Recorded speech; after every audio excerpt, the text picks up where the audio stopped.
Vacancy form YouTube channel के सभी दर्शकों को जय श्री राम। दोस्तों, आज का वीडियो आपका जवाहरलाल नेहरू कृषि विश्वविद्यालय की भर्ती से संबंधित है, जिसमें आपको वाहन चालक के पदों पर भर्ती के बारे में विस्तृत रूप से जानकारी दी जाएगी। साथ ही इस भर्ती का फार्म आपको किस प्रकार से भरना है वह भी इसी वीडियो में आपको बताया जाएगा। तो दोस्तों, यदि आप चैनल पर नए हैं या अभी तक आपने चैनल को सब्सक्राइब नहीं किया है तो चैनल को सब्सक्राइब कर लें और बेल आइकन को ऑल पर सेट कर दें, ताकि जब भी चैनल पर कोई भी नया वीडियो आए तो उसका नोटिफिकेशन आप तक पहुंच जाए। देखिए, सभी जातियों के लिए यह भर्ती निकाली गई है। अंतिम तिथि की बात करें तो 16 मई 2025 तक आप फार्म भर सकते हैं। जवाहरलाल नेहरू कृषि विश्वविद्यालय जबलपुर के द्वारा यह भर्ती की जा रही है। व्हीकल ड्राइवर के पदों के लिए यानी कि वाहन चालक के पदों के लिए यह भर्ती की जा रही है, जिसके लिए पुरुष या महिला कोई भी अपना ऑफलाइन आवेदन भेज सकता है। कुल पदों की बात करें तो कुल 15 पदों पर यह भर्ती की जाएगी। वाहन चालक के पद आपके तृतीय श्रेणी के अंतर्गत हैं, जिसके लिए आपकी आयु कम से कम 18 साल या फिर अधिकतम 40 साल हो सकती है। आयु की गणना की बात करें तो आपकी अंतिम तिथि यानी कि 16 मई 2025 के अनुसार होगी। मध्य प्रदेश के निवासी हैं और आरक्षित वर्ग में आते हैं तो आपको ऊपरी आयु में छूट यहाँ पर दी जाएगी, किंतु यदि आप मध्य प्रदेश के अलावा अन्य किसी भी राज्य के आवेदक हैं तो आपको सामान्य वर्ग में ही आवेदन करना है और आपकी आयु 18 से 40 वर्ष के बीच ही होनी चाहिए। वेतनमान आपका लेवल 3 के अनुसार रहेगा, जो कि 21,700 से 69,100 रहेगा। योग्यता कम से कम 10वीं पास हो तथा ड्राइविंग का 5 साल का आपको अनुभव हो व साथ ही आपके पास हल्का व भारी वाहन लाइसेंस भी होना जरूरी है। आरक्षण की बात करें तो 15 पदों में से 3 पद सामान्य वर्ग के लिए, 3 पद एससी वर्ग के लिए, 3 पद ओबीसी वर्ग के लिए, 5 पद एसटी वर्ग के लिए तथा 1 पद ईडब्ल्यूएस वर्ग के लिए यहाँ पर आरक्षित रहेगा। आवेदन शुल्क की बात करें तो सामान्य वर्ग के लिए 800 रुपये तथा एससी एसटी या ओबीसी वर्ग के आवेदक हैं और मध्य प्रदेश के निवासी हैं तो फिर आपका आवेदन शुल्क 400 रुपया रहेगा, जो कि आपको बैंक ड्राफ्ट के माध्यम से भेजना है। बैंक ड्राफ्ट आपको किसी भी राष्ट्रीयकृत बैंक यानी नेशनलाइज्ड बैंक से आप बनवा सकते हैं, जो आपका जवाहरलाल नेहरू कृषि विश्वविद्यालय जबलपुर के पक्ष में जबलपुर में पेबल होना चाहिए। बैंक ड्राफ्ट की एक फोटोकॉपी कराकर आप अपने पास रख लें तथा मूल बैंक ड्राफ्ट के पीछे अपना नाम, पता और पद का नाम लिखकर फार्म के साथ आप भेज दें। आवेदन भेजने के पते की बात करें तो आवेदन आपका 16 मई 2025 तक कार्यालय कुल सचिव जवाहरलाल नेहरू कृषि विश्वविद्यालय, कृषि नगर जबलपुर 482-004 मध्य प्रदेश के पते पर या तो कोरियर के माध्यम से या फिर रजिस्ट्री के माध्यम से या फिर स्पीड पोस्ट के माध्यम से पहुंच जाना चाहिए। आवेदन के साथ जो आपको डॉक्यूमेंट लगाने हैं वह सभी आपके सेल्फ अटेस्टेड होने चाहिए, जिनमें आपको अपना कम से कम 10वीं का प्रमाण पत्र लगाना है, ड्राइविंग लाइसेंस की फोटोकॉपी लगानी है, अनुभव प्रमाण पत्र की प्रतिलिपि लगानी है, 800 या 400 रुपए का बैंक ड्राफ्ट जैसा भी आप पर लागू है वह आपको लगाना है। यह तो हुए जरूरी प्रमाण पत्र, किंतु यदि आप मध्य प्रदेश के आरक्षित वर्ग के निवासी हैं तो यहाँ पर आपको जाति प्रमाण पत्र भी लगाना है। साथ ही जिस भी प्रमाण पत्र में आपकी जन्म तिथि है वह जन्म तिथि का प्रमाण पत्र भी आपको लगाना है। यदि 10वीं के प्रमाण पत्र में जन्म तिथि अंकित है तो अन्य अतिरिक्त प्रमाण पत्र आपको जन्म तिथि के लिए लगाने की आवश्यकता नहीं है। इसके अलावा नाम रोजगार कार्यालय में दर्ज है तो रोजगार पंजीयन प्रमाण पत्र आपको लगाना है। यदि अभी आप कहीं भी नौकरी कर रहे हैं तो फिर आपको अपने प्रेजेंट जो नियोक्ता है आपका उससे एनओसी लेकर भी फार्म के साथ लगानी होगी। जिस लिफाफे में आप अपने डॉक्यूमेंट और फार्म डालकर भेज रहे हैं उस लिफाफे के ऊपर आपको application for the post of vehicle driver, साथ ही जिस भी वर्ग में आप आवेदन कर रहे हैं वह लिखना है। फार्म आप चाहें तो हिंदी में भर सकते हैं, चाहें तो पूरा फार्म आप अंग्रेजी के कैपिटल लेटर में भी भर सकते हैं।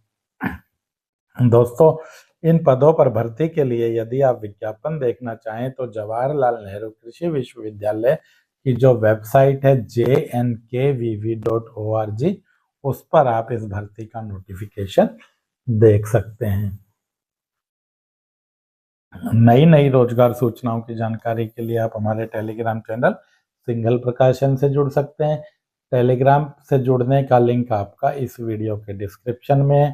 साथ ही किसी भी भर्ती का ऑफलाइन आवेदन आप vacancyforum.com से डाउनलोड कर सकते हैं। फार्म डाउनलोड करने का लिंक भी इस वीडियो के डिस्क्रिप्शन में है, जहां से आप इस भर्ती का फार्म डाउनलोड कर सकते हैं।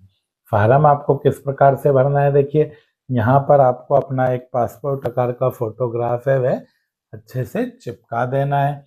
सबसे पहले बात करें सीधी भर्ती या सीधी भर्ती बैकलॉग, इनमें से किसी पर भी आप निशान लगा सकते हैं, या तो सीधी भर्ती पर या सीधी भर्ती बैकलॉग। बैकलॉग मतलब पिछली भर्तियां जो रिक्त रह गई। इसके बाद आवेदक के नाम में आपको अपना नाम लिखना है। लिंग में पुरुष आवेदकों को इस वाले बॉक्स में और महिलाओं को पीछे वाले बॉक्स में टिक कर देना है। कॉलम नंबर 4 में पिता या पति का नाम आपको लिखना है। जन्म दिनांक में आपकी डेट ऑफ बर्थ जो भी है वह आपको यहाँ पर लिख देनी है। दिनांक के बाद आपको यहाँ पर 16/5/2025 लिखना है, क्योंकि इस फार्म के लिए आपकी डेट 16/5/2025 के अनुसार काउंट होगी। 16/5/2025 को आपकी आयु कितने वर्ष, कितने माह और कितने दिन की हो गई है वह गणना करके आपको लिख देना है। इसके बाद अगला कॉलम है आपकी कैटेगरी का। जिस भी कैटेगरी से आप संबंधित हैं उस कैटेगरी को आप इस बॉक्स में लिख सकते हैं। जैसे ओबीसी वाले ओबीसी, एसटी, एससी, यूआर, जो भी आपकी कैटेगरी है। किंतु ध्यान रहे, चाहे आप किसी भी वर्ग से हैं और मध्य प्रदेश के अलावा अन्य किसी राज्य से हैं तो आपको यूआर वर्ग में ही आवेदन करना होगा। मध्य प्रदेश के मूल निवासी हैं तो हाँ लिखें, नहीं है तो फिर इसमें आपको नहीं लिखना है। कॉलम नंबर 8 में आपको अपना स्थायी पता पिन कोड के साथ, प्रदेश के साथ और जिले के नाम के साथ लिख देना है। इसी तरह आपको कॉलम नंबर 9 में पत्राचार का पता, कॉलम नंबर 10 में आपको अपना मोबाइल नंबर डाल देना है। अगला कॉलम आपका रोजगार कार्यालय से संबंधित है। यदि आपका नाम रोजगार कार्यालय में दर्ज नहीं है तो इसमें आप नहीं लिख दें। यदि आपका नाम रोजगार कार्यालय में दर्ज है तो इसमें आपको अपने रोजगार कार्यालय का नाम लिखना है जहां पर आपका नाम दर्ज है। साथ ही यहाँ पर आपको अपना पंजीयन नंबर लिख देना है। अगला कॉलम है कॉलम नंबर 12, जो आपका शैक्षिक योग्यता से संबंधित है। इसमें आपको 10वीं से आरंभ करते हुए अपनी योग्यताओं का विवरण डालना है। सबसे पहले परीक्षा के नाम में 10वीं लिखें, 10वीं के विषय, 10वीं पास करने का वर्ष, उसकी श्रेणी, प्राप्त अंकों का प्रतिशत और बोर्ड का नाम जिससे आपने 10वीं परीक्षा पास की है। यदि आप 12वीं या स्नातक योग्यता रखते हैं तो उनका विवरण भी इस बॉक्स में आप क्रम नंबर 2 और 3 पर दे सकते हैं। उसके बाद कॉलम नंबर 3 में आपको अपने ड्राइविंग लाइसेंस का नंबर डालना है, किस तिथि को वह जारी हुआ था उसकी दिनांक डालनी है और कब तक वह वैलिड रहेगा उसकी वैलिडेशन डेट आपको डालनी है। साथ ही फोटोकॉपी आपको फार्म के साथ लगा देनी है। अगला कॉलम है आपका अनुभव का। आपको जो अनुभव है वह किसी भी शासकीय यानी गवर्नमेंट या सेमी गवर्नमेंट संस्थान का ही होना जरूरी है तथा उसके प्रमुख द्वारा जारी यहाँ पर आपका अनुभव प्रमाण पत्र ही मान्य रहेगा। जितने भी वर्षों का आपका अनुभव है वह अनुभव आप यहाँ पर लिख दें। साथ ही अनुभव प्रमाण पत्र की फोटोकॉपी लगा दें। कम से कम 5 वर्ष का अनुभव जरूरी है।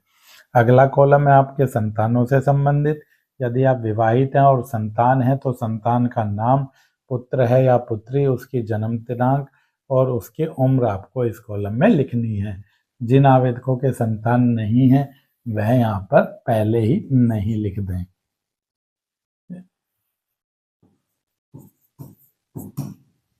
इसके बाद अगला कॉलम है आपका बैंक ड्राफ्ट का। जो आपने बैंक ड्राफ्ट बनवाया है 800 या 400 रुपए का, वह किस बैंक से बनवाया है उसका नंबर क्या है, राशि 800 या 400 जो भी है वह आपको यहाँ पर लिख देनी है। जिस डेट में आपका बैंक ड्राफ्ट बना है वह दिनांक आपको लिख देना है।